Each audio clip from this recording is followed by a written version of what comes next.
In today's discussion, we'll talk about the third statistic in the series of heterogeneity. This will be I-square statistic. So we have already discussed, this is the sequence of videos that I'll recommend you. First, I'll recommend you to watch the video on Q statistic, then the T-square statistic, and now the last one would be the I-square statistic. So we have already discussed that Q statistic is basically the weighted sum of squares, and we calculate something called as excess dispersion, which is the Q statistic minus degrees of freedom, because degree of freedom is the expected weighted sum of square, and we use this difference to compute a p-value for the test of heterogeneity. And we have also discussed about the t-square statistic, which is nothing but the between study variance, and we discussed the Dar-Simonian and Laird method, which is used to compute this t square. The formula we use is q minus df by c, right? And of course we can also use the t statistic, like if we take the under root of t square, we will get the t statistic, which is the standard deviation in the true effect size. And this t is very helpful because it can help us to compute a 95% confidence interval and see how much variation is expected in the true effect size, right? So we can compute basically the summary effect plus minus 1.96 into t, that will give us the 95% CI of true effect size. So we have discussed these things already. If you don't understand them, you should go back to the previous two lectures of heterogeneity and you should watch them before you come back to this video. So in this video, we'll basically discuss the third statistic, which is the I-square statistic. We'll discuss what this is, what is the concept, what does it really signify, and then at last we'll summarize all the three statistics that we have discussed till now: Q statistic, T square statistic, and I square statistic, and we'll see how they compare to each other. So the utility of the T square and T lies in the fact that they're absolute measures. We already discussed that the T square statistic is basically the square of whatever original metric there is, and T, which is the standard deviation, it is on the same scale as the effect size index, right? So that is their importance, that they are on the same scale, so they can help to quantify deviation on the same scale. And T square statistic and T, these are the only variables statistic which are on the same scale, right? Because we know that Q is a standardized measure. Now we'll discuss I square. So what does I square really mean? If you look at this formula, you may be able to understand what it means. So Q minus df divided by Q into 100%. So you know what is Q minus df? This is the excess dispersion, right? And Q is the total observed dispersion. So you can see, when I'm dividing excess dispersion with the total observed dispersion, I'm really asking the question, how much of the observed dispersion is due to true variance, because you know this excess dispersion is nothing but the true variance, right? It is the true variance in effect size, right? I hope this concept is clear. Q was the observed variance, right? And degrees of freedom is the expected variance if you assume that all the effect sizes are same for all the studies. Then the value of this weighted sum of square will be degree of freedom, and when we subtract this degree of this df from Q, this would be the excess dispersion. And we'll believe that this excess dispersion is because there is some variation occurring in the effect size between the studies, right? So basically this is the excess dispersion, or you can say this is the dispersion due to heterogeneity. Okay, so we know that Q minus df is the dispersion which occurs due to heterogeneity. This is at least what we assume here, that any excess dispersion in addition to what was expected, which was df purely due to random error, that is the dispersion which will be attributed to heterogeneity. So this is the dispersion attributed to heterogeneity, and this is the total observed dispersion. And when I divide them with each other, I'm asking this question, this is the question I'm asking. We want to think about heterogeneity independent of scale, and we want to ask what proportion of the observed variance reflects the real difference in effect size, right? So what proportion of the total observed variance is due to is excess dispersion? Basically, what proportion of the total observed dispersion is can be attributed to heterogeneity, right? So that is the question that the I-square statistic asks, and because it is a proportion, it can be anywhere from 0 to 100%. Obviously it is not on the same scale, it is simply a proportion, right? So this is the formula that you will use for I-square statistic. Note how it is different from the formula of T-square statistic, that will be Q minus df by C, or the quantity, right? And we have discussed this already in previous video.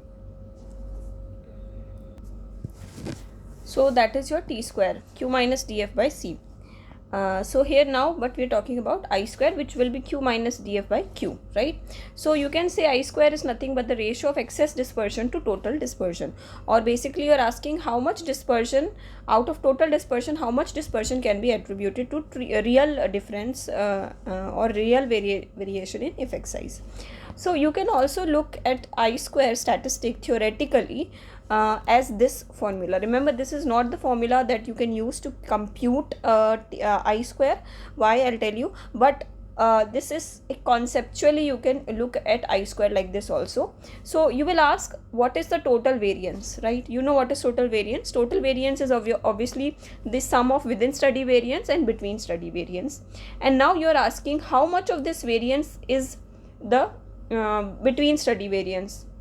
How much of the total variance is the between study variance? What proportion of the total variance is between study variance, right? So basically variance between study divided by total variance into 100. Remember, you cannot use this formula because even though the between study variance remains same, between study variance is same, there is only one value of T square for a certain number of studies, but the Vy or the within study variance will obviously vary from study to study. So you can't use this formula, it would not make sense, because there is not a single within study variance. But just try to this is just a, you can say, conceptual form of like way to look at I-square. So this is the ratio of true heterogeneity to total variance across the observed effect estimates, right?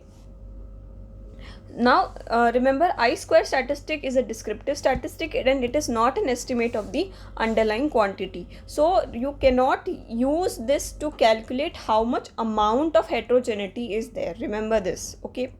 For that you need T-square statistic, and I'll summarize once more at the end what is the difference and what question each of the statistic is answering us. But if you have watched the previous video, you know that T-square statistic tells us how much amount of heterogeneity is there, but I-square statistic will not be able to tell us how much amount of heterogeneity is there on that original scale. It can only tell us what proportion of the total variance can be attributed to heterogeneity, okay?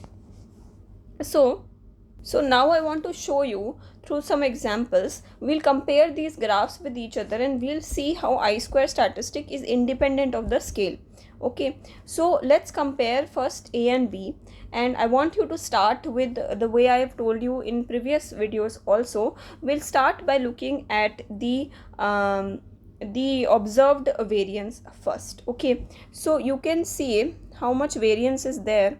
This is the method that I use.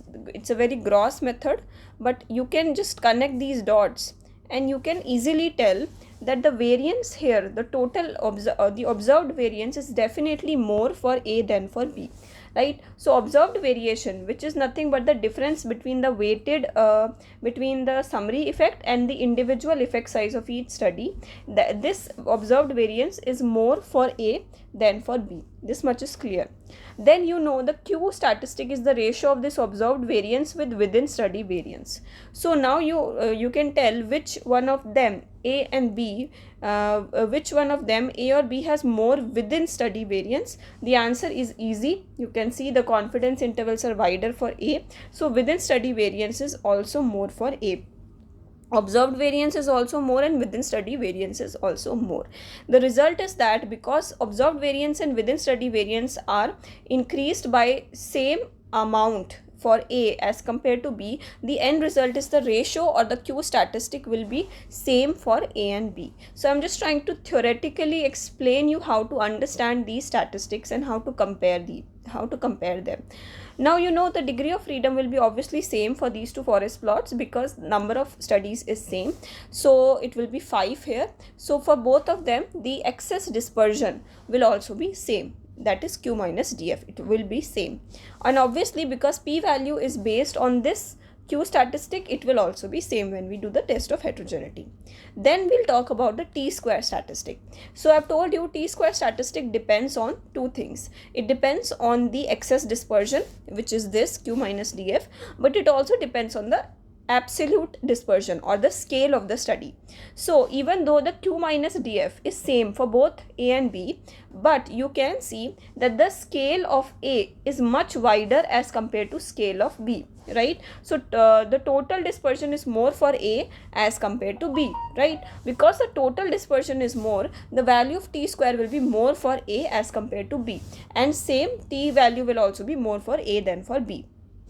So I can say that the amount of heterogeneity is amount of dispersion. T square tells us the amount of dispersion. So amount of dispersion is more for A than for B, even though excess dispersion is same here. Why? Because this Q is a standardized measure and it is a ratio. It is the ratio of observed variance with within study variance, and it is independent of the, it is not dependent on the scale, right? So that is why Q minus DF is same, because it is independent of the scale, but the T square is dependent on the scale. Now very important, we're coming to I square statistic. So I square statistic is basically the ratio of this Q by Q minus DF, right? So obviously it will be same for both A and B, and it will be 58%. So again you can see I square statistic is independent of the scale. Even though this forest plot has a wider scale, I square is still same. So what does it mean? Basically, conceptually here it means that for both of these forest plots, if I say there is total 100% dispersion, total amount to dispersion is 100%, then 58% of that dispersion might be due to true variability occurring in the effect size. So variability occurring in the effect size itself is responsible, or you can say within study variance basically. So out of total, if total variance is 100, total variation is 100, then 58% of that is contributed by the between study variance, right? So that is the concept of I square. Now I want you to compare between C and D. Again you'll see the same thing, that I square will be I square as well as the Q minus DF as well, Q statistic also, they are both independent of the scale of the study. So we'll start with first thing, we'll start as we always do. I want you to see which study has more variance, right? It's pretty clear if you look at these. It looks to me that C has more variance than D. Then I want you to see within study variance. So within study variance is also more for C because of wider confidence intervals, and because both of them are equally more, observed variance is also more and within study variance is also more. So Q is actually same because it's a ratio, and Q minus DF, that is excess dispersion, is also same, and P values are also same. Now T square statistic. So you know T square is dependent on two things, Q minus DF, which is same obviously, but it is also dependent on the scale of the study, and you know scale or absolute dispersion is more for C. So T square will be more for C as compared to D, same for T. T will also be more for C as compared to D. Then final, we want to see I square statistic, which is the ratio of excess dispersion to a total observed dispersion, and obviously it will be same for C and D. So it means that even though the absolute amount of dispersion is more for C as compared to D, it doesn't matter.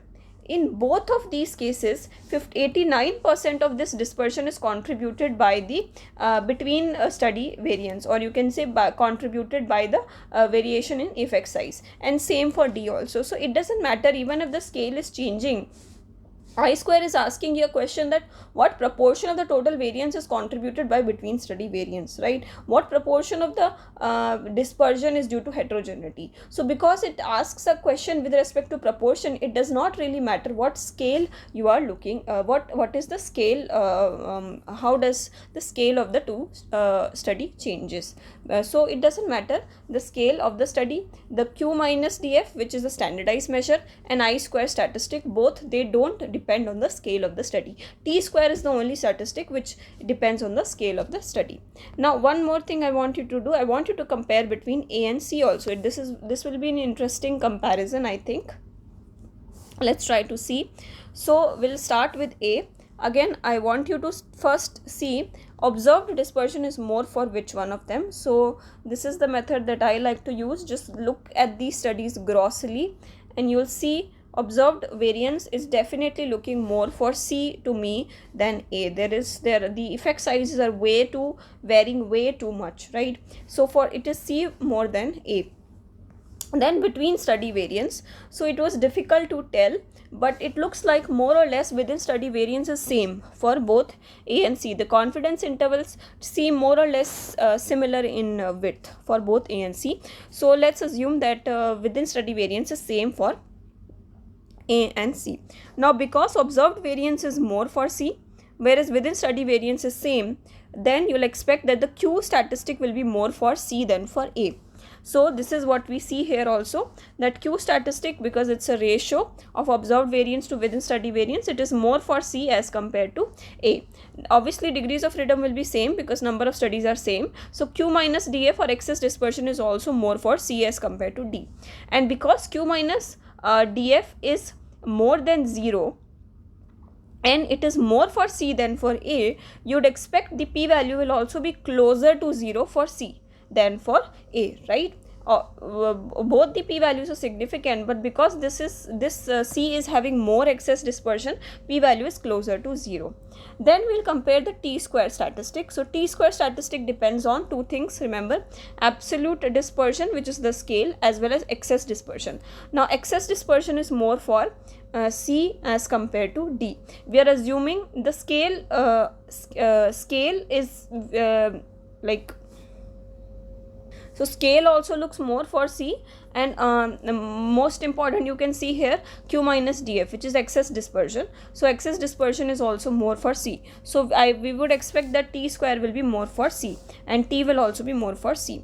Now we have to compare I square statistic. I square statistic is basically Q minus DF by Q. So here if you will calculate, it will be 43 by 48. So major chunk, you can see major chunk of the Q is the excess dispersion, right?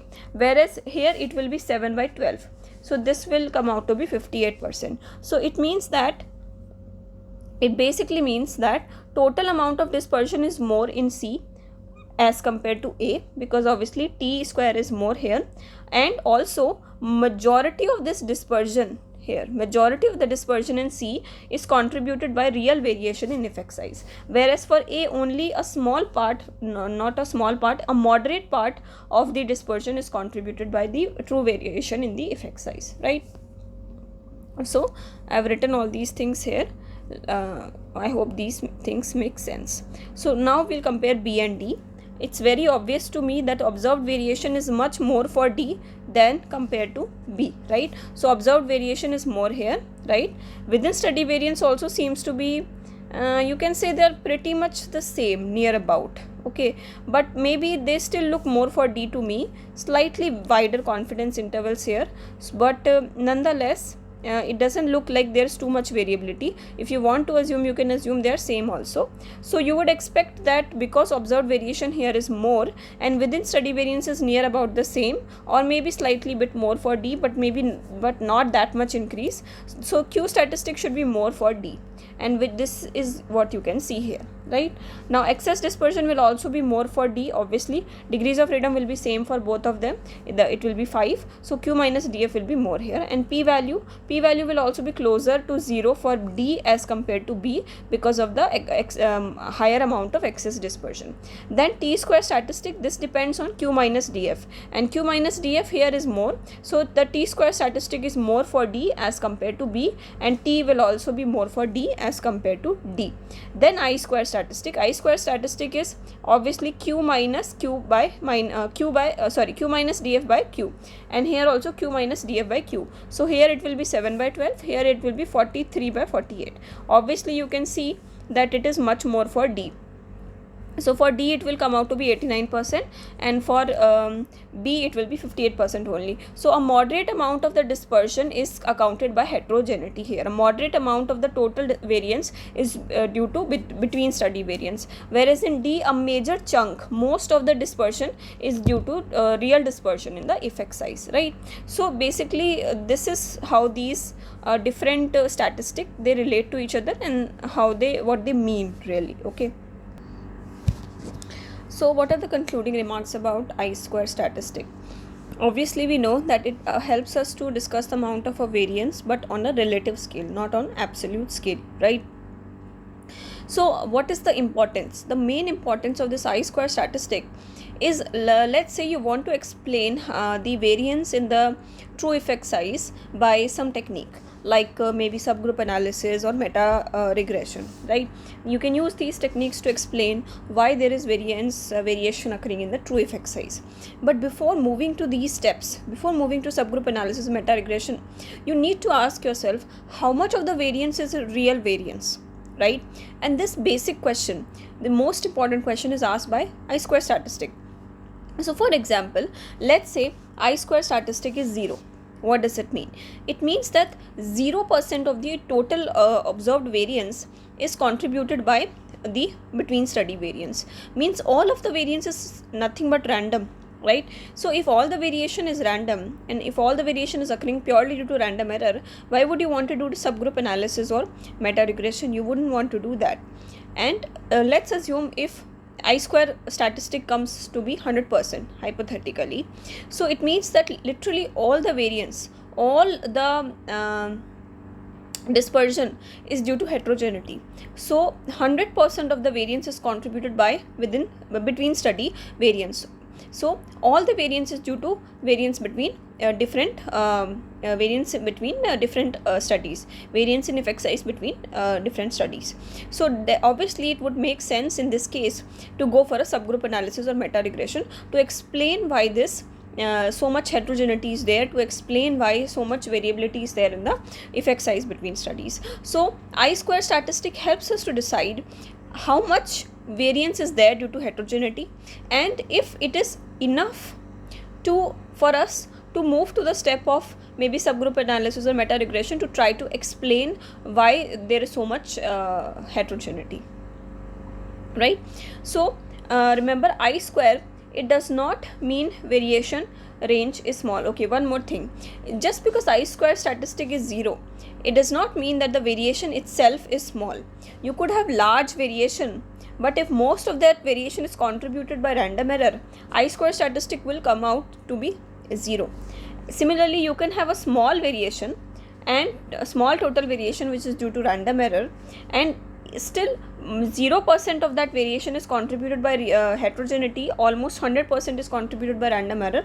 I-square will still come to be 0. So not only it is independent of scale, it also has no correlation with the range of the dispersion. So it doesn't tell you a 0% I-square doesn't mean there is no dispersion. It means there is no dispersion which is contributed by heterogeneity. So it does not mean that the range of the dispersion is small. It's possible that the dispersion itself is huge and almost 100% is contributed by random error, and so I-square statistic will be 0. Similarly, I-square statistic 100% does not mean that the dispersion is huge. Okay, it is not related to the scale of dispersion. So it does not mean that the variation is large. You could have a very small variation, very little bit dispersion, but still 100% of that dispersion is contributed by heterogeneity, so I-square will come to be 100%. So remember, I-square does not correlate with the range of dispersion. You can have a small or large dispersion and I-square statistic could still be same. Okay. So Higgins and et al., they tried to describe some benchmarks for how much I square is low maybe and how much is moderate. So you could maybe interpret the I square a little bit. So they suggest that I square of 25% to be considered low, means low amount of heterogeneity. 50% means moderate amount of heterogeneity, and 75% will be high amount of heterogeneity respectively.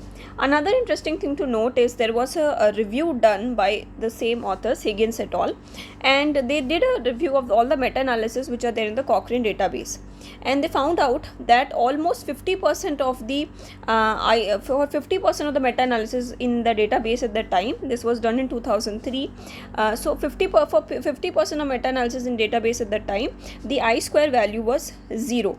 So it means for 50% of the you can say meta-analysis in database at that time, almost all the variance was contributed by random error. It was all due to random error. There was no 50% for 50% of the meta-analysis, there was no you can say variability in the effect size, and for the rest 50% I square was distributed evenly from 0 to 100%. So for rest of the 50% of meta-analysis, there was a uniform distribution from no heterogeneity to very high level of heterogeneity. Okay. So now we'll come to the most important part of this discussion, which is comparing and putting together all the statistics that we have read till now. So we have read Q, P, T square, T and I square statistic. Now we'll see the relationship between them. So you know that obviously Q statistic could be 0 or more than 0 also, and you know that P value could only be between 0 to 1. Both of these Q and P, obviously they depend on number of studies, right? So you know that I have discussed this before, that if the Q minus DF is less than 0, right, so excess dispersion is less than 0, then as you add the number of studies, P value will become less and less significant. So P value will become closer to 1 as you increase the number of studies. And when Q minus DF is more than 0, okay, when Q minus DF is more than 0 means there is some expected heterogeneity, like there is excess dispersion, then collecting more data by increasing the sample size or collecting more number of studies will move the P value closer to 0. Right, so P value depends on the number of studies. Similarly, Q value also, it will depend on number of studies. So these two are sensitive to number of studies, and we all know that Q is a standardized measure, right? It is a ratio of observed variance to within study variance. Then T square to T. So obviously they don't depend on number of study, but they do depend on the scale of the study. So if a study has simply more amount of dispersion, then T square will be more, even if excess dispersion can be same, because remember it depends on excess dispersion, which is Q minus DF, but also depends on total dispersion. So if total dispersion is more, even if Q minus DF is same, T square can be high. Now I square statistic. I square statistic is unique in the sense it does not depend either on the number of studies or on the scale. So it is not dependent on the scale as well, right? One more thing, you know that T square statistic could be anything more than 0, or similarly T can also be anything more than 0 or more than 0, but I square is the only one which can be between 0 to 100%, right, because it is a proportion. So as I've told you that T square statistic, T statistic is on the same scale. So let's say you have a T square for synthesis of risk ratio. So all the studies, they have risk ratio, and you compute T square statistic, then it will be in the metric of log risk ratio. Okay, T will be in the metric of log risk ratio, right, whereas while T square for a synthesis of standardized mean difference will be in the metric of standardized mean difference. So whatever metric is there, whatever effect size metric you are using for individual studies, that same metric the T square statistic will have. Okay, so if you're using a ratio, it could be like log risk ratio ke metric mein. If you're using standardized mean difference, it would be standardized mean difference ke metric mein. So T square will have the same scale or the metric as the effect size index that you're using in the studies, right? So obviously this makes sense that if two studies we want to compare the t-square, we can only compare if they are using the same effect size index, right? If one forest plot is showing you maybe standardized mean difference, another forest plot is showing you risk ratios, can you compare the t-square? You cannot compare, because the t-square will be in different metrics, right? So it would not be meaningful. This is so important to understand, that because of this reason you cannot compare t-square values for two synthesis unless they are done by the using the same metric or the same effect size index. But in contrast to this, you can compare the I-square, right? Because I-square is a proportion, so it doesn't matter if the two analyses have used different effect size metrics or index, you can still compare I-square. So that is one practical thing to remember. Never ever compare t-square unless the metric is same, whatever it is, standardized mean difference, risk ratio, odds ratio, okay, it could be unstandardized mean difference, it could be correlation coefficient, which would be computed in terms of Fisher-Z first. So whatever it is, it should be same for two forest plots, then only you can compare the t-square. But for I-square it doesn't have to be same, because it does not depend on the scale, right? And q minus df, that can also be compared, because that is also not, excess dispersion is also not dependent on the scale of the study. So here I want to show you factors which affect t-square but not I-square. So I want you to think why in these two studies I-square is same but t-square is different. So I'll think about it like this. This is how I like to think about it. Of course, first I need to look at the absolute amount of dispersion.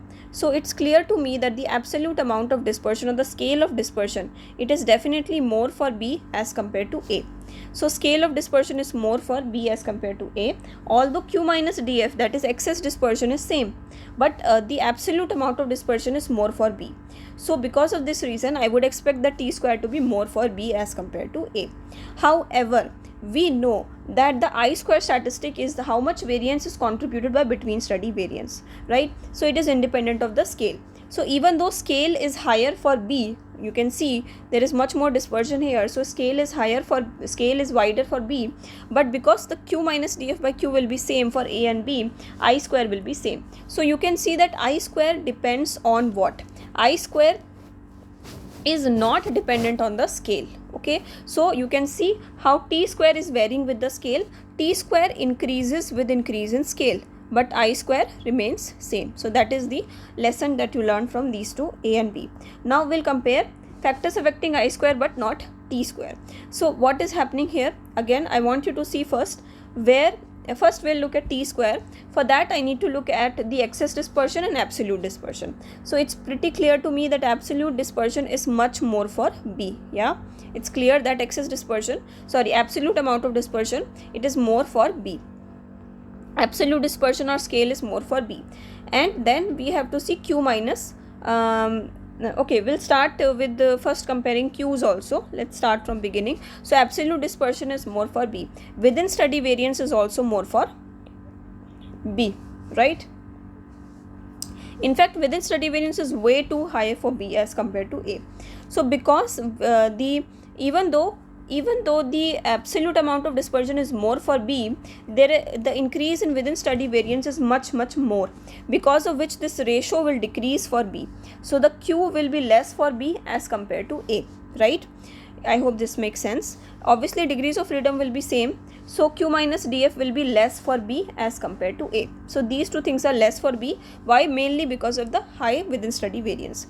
Because the excess dispersion is less here, P value will be closer to 1, which we are seeing. P value is closer to 1 here and closer to 0 here, okay? Then we'll see t square. So remember, t square depends on the Q minus DF as well as absolute dispersion. So Q minus DF is less here. This is very interesting to see. See, t square depends on absolute dispersion as well as excess dispersion. So excess dispersion is less for B, right? Q minus DF. So excess dispersion is less for B. But absolute dispersion, I just showed you that absolute dispersion on the scale of dispersion is more for B. So even though absolute dispersion is more, excess dispersion, which is Q minus dF, it is less. Because of these things balance each other out. So what ends up happening is that T square is actually similar for A and B. So it is possible for T square to be same for A and B. How? Because B is having more amount of absolute dispersion but less amount of excess dispersion, and the T square is dependent on both. So T square will become similar for A and B. T will also be similar for A and B, right? Now we'll compare the I square statistic. So you know I square statistic is Q minus dF by Q. So here it will be 7 by 12, here it will be 0.95 by 5. So it will be much higher here as compared to this. So you can see I square statistic is high here because even though the amount of absolute dispersion is less, but most of that dispersion is contributed by the true variance in the effect size. And here, even though the amount of dispersion is more, absolute amount of dispersion is more here, but only a tiny fraction of this dispersion is contributed by true variance in effect size. Okay. So this is how I would like to summarize here. The question that Q minus dF, that is excess dispersion and p-value answer is, how much evidence is there of heterogeneity, or is there any heterogeneity? So you can say in Hindi kya heterogeneity hai. So this is basically the test of the test of heterogeneity that we do. So it asks whether there is enough evidence to say there is heterogeneity or not, right? So p-value is telling you how much evidence is there to claim that there is heterogeneity, but it can never tell you if how much heterogeneity is there. It can only tell you whether there is heterogeneity or not. So for practical purposes, the most important point about Q statistic is that helps to compute the p-value. It helps to test the null hypothesis whether there is heterogeneity or not. So क्या heterogeneity है? Second question, the question which T square statistic tells us is how much heterogeneity is there, or you can even say T statistic can help us to compute a 95% CI of the true effect size. So it can tell us the range of heterogeneity. Okay, so how much heterogeneity is there, or what is the range of heterogeneity? These questions can be answered by the T square or T square statistic or T. So in Hindi, if I want to say, I'll say कितनी heterogeneity है, how much heterogeneity is there, or I can say है कि कितना variation है 95% confidence interval में true effect size का. So that is your T, that is T answered by T. That is the standard deviation of the true effect size, right? Then third question is, what proportion of the observed variance is contributed by heterogeneity? Okay.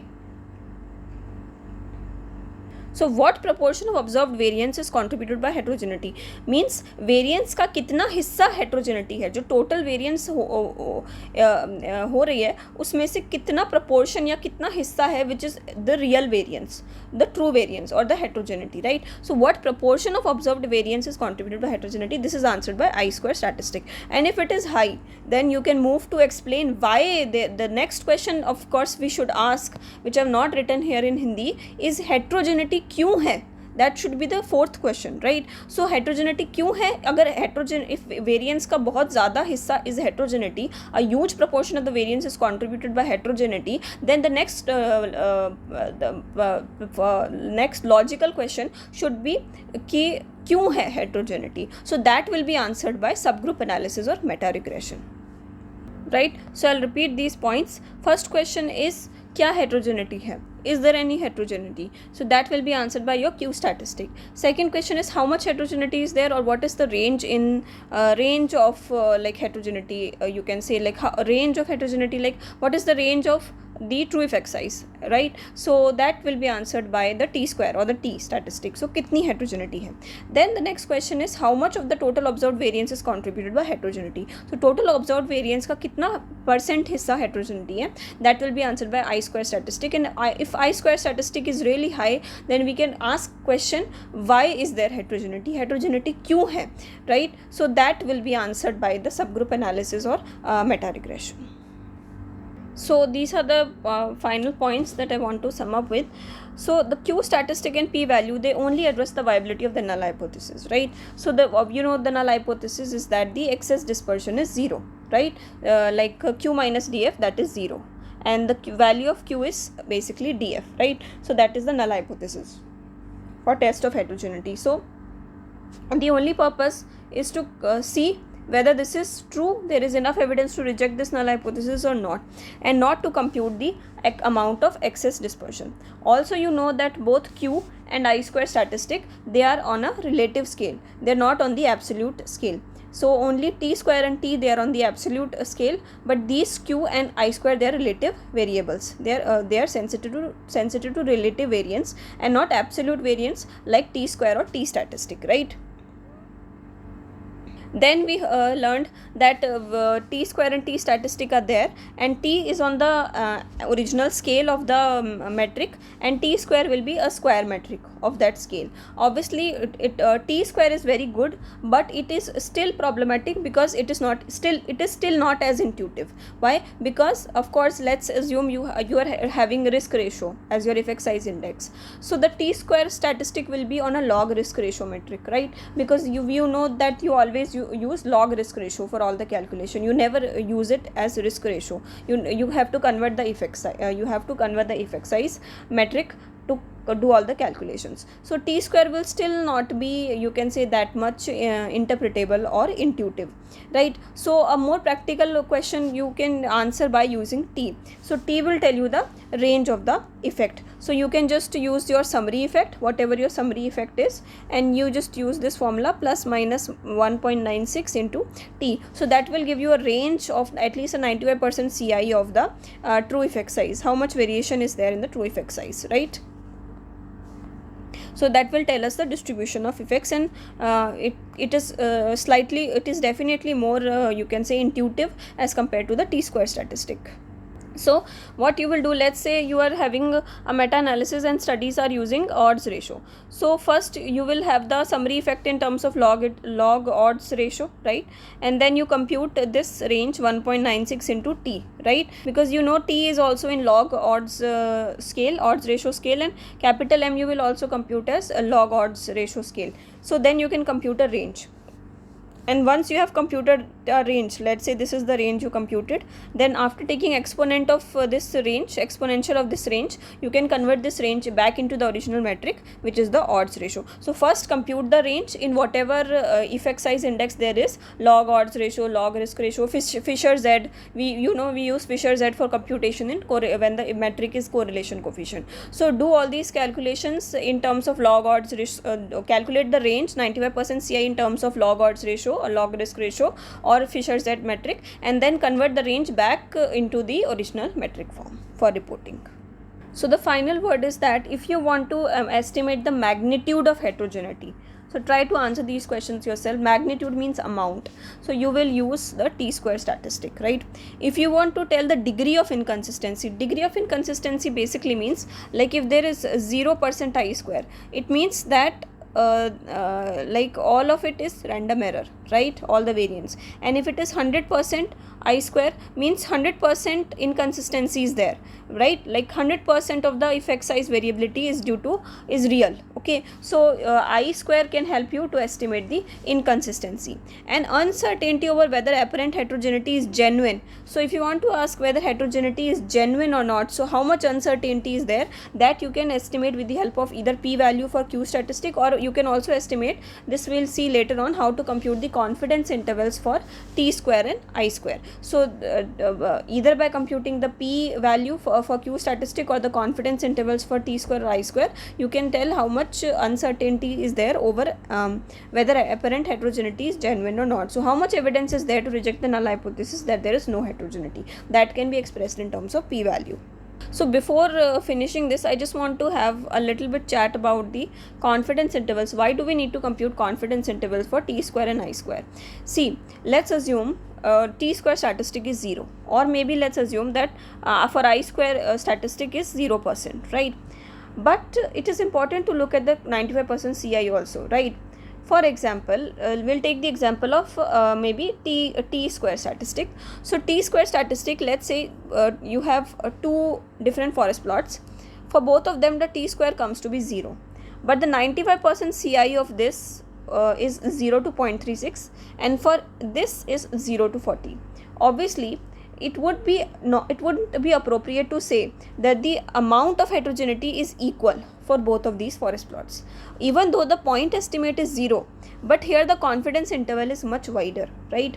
So you can't say that there is minimal to no heterogeneity. Here maybe you can say, because the confidence interval is really small, so it is consistent with this point estimate, okay, the 0 and confidence interval is also not wide, so it looks like there is indeed minimal heterogeneity. The magnitude is still is quite less here, but here even though the point estimate looks is 0, so you may be tempted to say, okay, there is no heterogeneity or minimal heterogeneity, but see, the confidence interval of the t-square statistic is very wide, so you can't be sure when you say that there is minimal to no heterogeneity. It doesn't look like that, because the confidence interval is way too wide still to rule out the possibility that there could be large heterogeneity, right?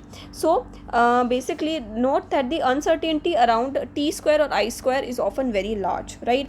If the studies themselves have poor precision, that is, the studies that they have wider confidence interval, then this could mask the presence of a real or possibly substantively important heterogeneity, resulting in an estimate 0 for t square and I square. So just like this example, it is possible that t square or I square will come to 0, showing it will look like there is no heterogeneity. Like for t square, it will look like the amount of heterogeneity is 0, and for I square, if it is 0%, you will say that all the variation is simply due to random error, right? But you have to look at the confidence interval also, right?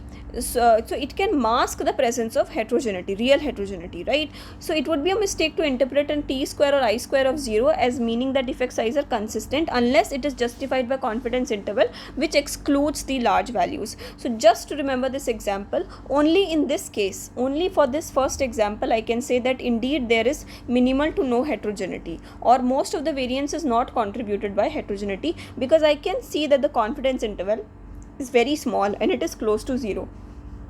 But here the confidence interval is way too wide, and I cannot rule out the possibility that there could indeed be some heterogeneity, right? So this is the importance of the 95% generating 95% confidence interval for the t square and I square statistic, which we shall see in the next video.